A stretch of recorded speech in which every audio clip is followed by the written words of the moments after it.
Hello दोस्तों, एक बार फिर से स्वागत है आप सभी लोगों का कॉमर्स विद अनिल सर में। तो दोस्तों, जैसे आप सब लोगों को पता होगा कि हमने अभी से बुक कीपिंग का भी लेक्चर स्टार्ट कर दिया हुआ है और अभी अभी मैंने एक वीडियो अपलोड किया है इंट्रोडक्शन के ऊपर, जहाँ पे मैंने आपको टॉपिक बताया था, टॉपिक्स के नाम बताए थे और उसके बाद में मैंने आपको एक बेसिक अप्रोच समझाई थी कि बुक कीपिंग और अकाउंटेंसी में अगर आपको कुछ अच्छा करना है तो एक ही चीज़ होती है, वो होती है प्रैक्टिस। ठीक है। और इकोनॉमिक्स का भी लेक्चर बहुत जल्दी अपलोड होने वाला है। एक आखिरी क्वेश्चन रह गया है, वो भी हम कंप्लीट करेंगे, उसके बाद उसमें हम थर्ड लेसन पे चले जाएंगे। तो आज हम क्या करने वाले हैं दोस्तों, आज हम हमारा पहला चैप्टर स्टार्ट कर देंगे जिसका नाम है बिल ऑफ एक्सचेंज। देखिए, बड़ा ही प्यारा चैप्टर है। देखिए, इस चैप्टर को समझने के लिए आपको तीन चीज़ें करना है। पहले आपको थियरी समझ लेनी है, बाद में आपको बेसिक जर्नल एंट्रीज समझ लेनी है और तीसरा उन जर्नल एंट्रीज का एप्लीकेशन समझ लेना है। अगर ये तीन चीज़ें आपने अच्छे से समझ लिया तो इससे आसान कोई चैप्टर नहीं है, क्योंकि इसमें कोई कैलकुलेशन नहीं है बहुत ज़्यादा, सिर्फ और सिर्फ जर्नल एंट्री का पूरा गेम है। ठीक है। और एक ज़रूरी चीज़ दोस्तों, जब मैं यूज़ करूँगा इसमें लिखने के लिए, तो हो सकता है थोड़ी बहुत हैंड राइटिंग मेरी हियर एंड देयर हो जाए, तो मैं बोल भी दूंगा मैं क्या लिख रहा हूँ, तो यार उसको ज़रा एडजस्ट कर लीजिएगा आप लोग, क्योंकि मेरे पास उतने ज़्यादा इक्विपमेंट्स नहीं है या बोर्ड वगैरह नहीं है कि मैं वन बाय वन आपको वो प्रॉपरली लिखा सकूं। तो मैं कोशिश करूंगा कि इन्हीं वीडियोस में मैं काफ़ी अच्छे वीडियोस आपको बना के दे सकूं। ठीक है। तो आइए हम स्टार्ट करते हैं बिल ऑफ एक्सचेंज का लेक्चर। ठीक है। तो कौन सा चैप्टर है, 7वां लेसन है और हम इसको पहले करने वाले हैं। ठीक है। तो अब हम स्टार्ट करते हैं कि ये जो बिल ऑफ एक्सचेंज है ये होता क्या है। देखिए, बिल ऑफ एक्सचेंज का सिंपल सा मतलब होता है बिल को एक्सचेंज करते रहना। राइट। एक पर्सन टू दूसरे पर्सन हम बिल को क्या करते हैं, एक्सचेंज करते हैं, इसी को हम बोलेंगे बिल ऑफ एक्सचेंज। राइट। ये एकदम जनरल वाली चीज़ में बता रहा हूँ, जनरली समझ लेना इसको, किसी टॉपिक के साथ मत जोड़ देना, जस्ट आपको समझने के लिए बता रहा हूँ, क्योंकि आप देखेंगे जब ट्रांजैक्शन होगा तो बिल घूमेगा जगह जगह पे, एक जगह से दूसरी जगह पे। ठीक है। और अगर इसका प्रॉपर में मीनिंग आप लोगों को बताऊं तो ये एक क्रेडिट इंस्ट्रूमेंट होता है।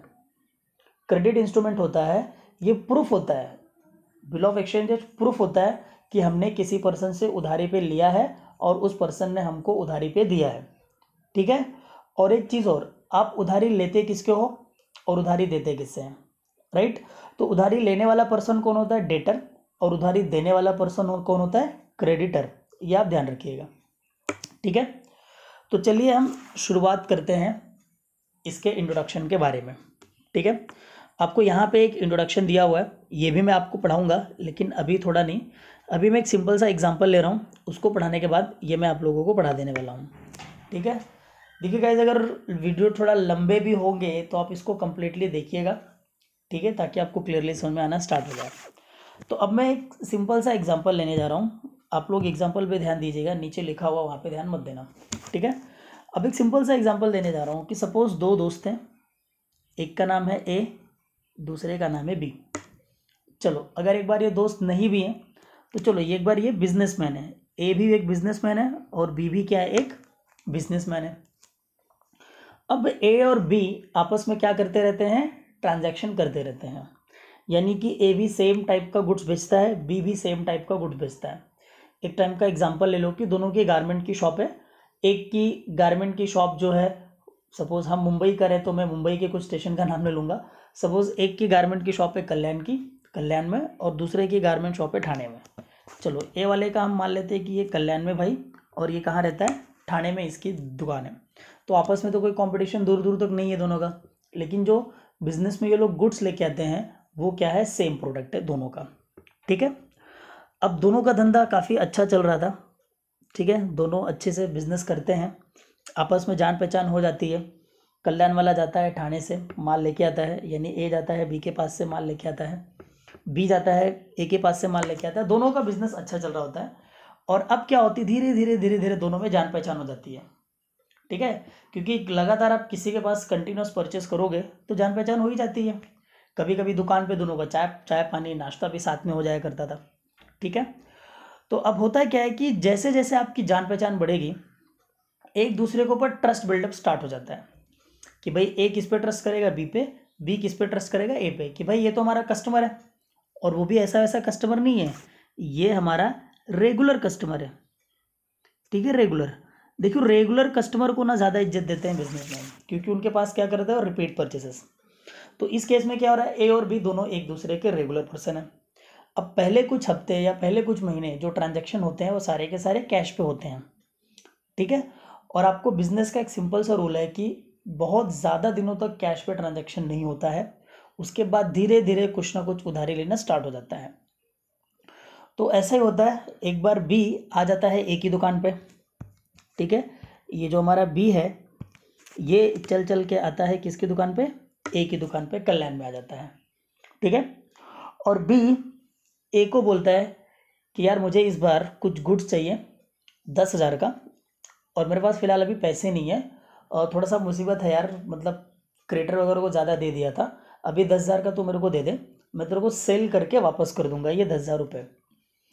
ये बोलता है चल यार ठीक है, तुम तो मेरे यार रेगुलर कस्टमर हो, आप पे मुझे ट्रस्ट है, तो आप मुझे डेफिनेटली पेमेंट कर दोगे, ठीक है। ये कौन बोलता है, ए बोलता है बी से। लेकिन अब ये आप लोगों को पता है कि दोनों कौन है, बिजनेसमैन, ए भी बिजनेसमैन है और बी भी बिजनेसमैन है।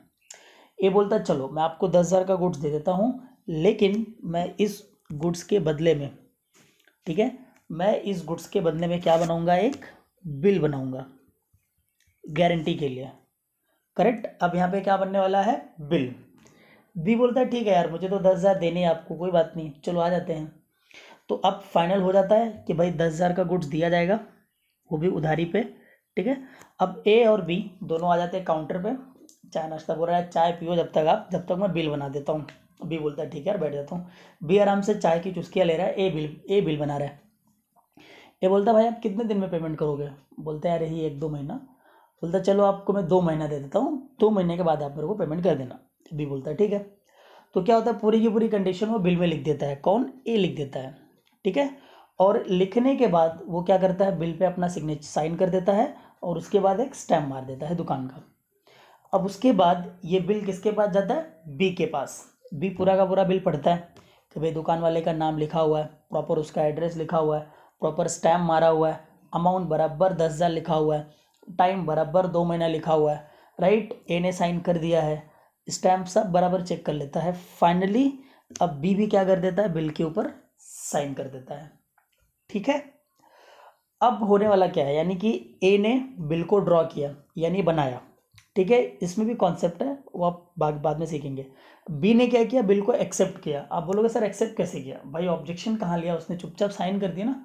साइन कर दिया मतलब सारी शर्तें उसको मंजूर है कि 10,000 का गुड्स है, 2 महीने बाद पेमेंट कर दूंगा, ओके कोई प्रॉब्लम नहीं सर जी, करेक्ट। तो ए ने क्या किया, बिल को ड्रॉ किया, बी ने क्या किया, बिल को एक्सेप्ट कर लिया, क्लियर। अब होता है क्या है कि गुड्स गाड़ी में लदवा देता है ए, और बी को बोलता है आप जाइए, मैं आपके यहाँ माल भिजवा देता हूँ, और वो जो बिल था वो अब किसके पास आ जाएगा, ए के पास। फाइनली वो बिल किसके पास है, ए के पास। और ए क्या करेगा, उस बिल को अपने पास संभाल कर रखेगा, कब तक, जब तक बी उसका पेमेंट नहीं कर देता। Is it clear. तो यही जो बिल बना, राइट, ये जो बिल बना उसी को हम क्या बोलेंगे, बिल ऑफ एक्सचेंज। ये क्रेडिट इंस्ट्रूमेंट हुआ क्योंकि जब इसको बी ने साइन किया तब उसको 10,000 रुपये का उधारी मिला, दैट्स वाई इसको हम क्या बोलते हैं, credit instrument. Is that clear. और यही बिल क्या कहलाता है आपके लिए, बिल ऑफ एक्सचेंज कहलाता है। Is that clear. I hope ये बात आपको समझ में आई रहेगी, ठीक है। तो चलिए अब हम इस चीज़ को ज़रा और डिटेल में पढ़ते हैं, जो आपको टेक्स्ट बुक में एक्सप्लेनेशन दिया हुआ है उसको हम एक बार ज़रा रीड करेंगे, ठीक है। आई होप ये पॉइंट आपको क्लियर हुआ रहेगा,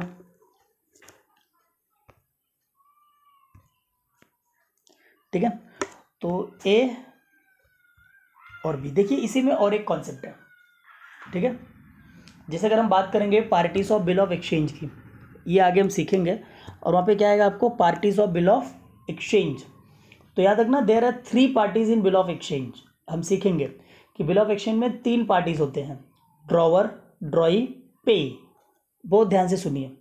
the person who draws the bill is known as drawer.